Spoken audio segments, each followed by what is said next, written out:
Alors que le ministère de l'Éducation nationale s'est entretenu, à propos de la rentrée scolaire, avec les syndicats et les partenaires sociaux du secteur, ces derniers s'opposent d'une manière catégorique à l'enseignement le samedi. À la lumière du coronavirus, le secteur de l'éducation en Algérie, et par extension la rentrée scolaire 2020-2021, n'échappe pas aux conséquences de la pandémie. D'ailleurs, le ministère de l'Éducation nationale tente de trouver un terrain d'entente avec les syndicats, qui refusent d'enseigner durant le week-end, notamment le samedi. Cela dit, fixer la date de la rentrée scolaire et les mesures à tenir dans les établissements, est actuellement au centre des préoccupations de la tutelle. C'est en effet ce qu'a rapporté le média arabophone Eshorouk Online, dans son édition de ce 30 septembre.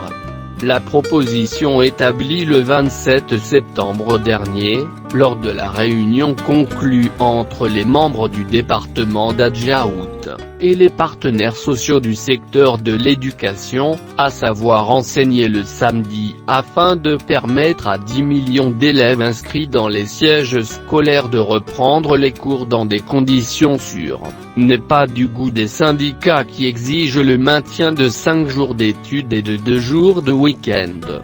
Voici les propositions de certains syndicats. Selon notre source, les partenaires sociaux du secteur de l'éducation nationale, ont convenu qu'il était important d'exploiter d'une manière rationnelle et équitable, les enseignants inscrits sur les listes d'attente, dont l'obtention du concours de recrutement d'enseignants s'est faite en 2017 et 2018.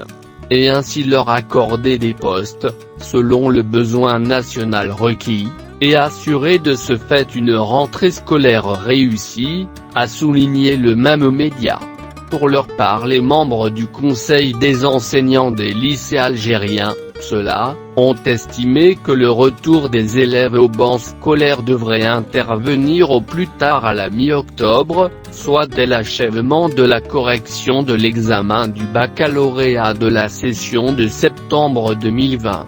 Pour ce qui est de l'Union nationale des personnels de l'éducation et de la formation, UNPEF, celle-ci a insisté sur l'importance d'appliquer et de respecter la distanciation physique. Ce qui ne peut être réalisé sur le terrain qu'en divisant les élèves en groupes, ont suggéré les membres de l'UNPEF.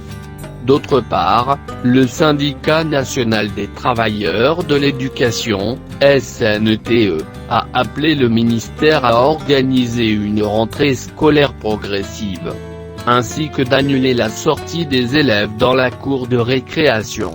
De plus, le SNTE a proposé de réduire le programme académique et de n'en garder que l'essentiel, suggérant également la limitation de l'heure de cours d'1 heure à 45 minutes au collège et au secondaire, et de 45 minutes à 30 minutes au primaire.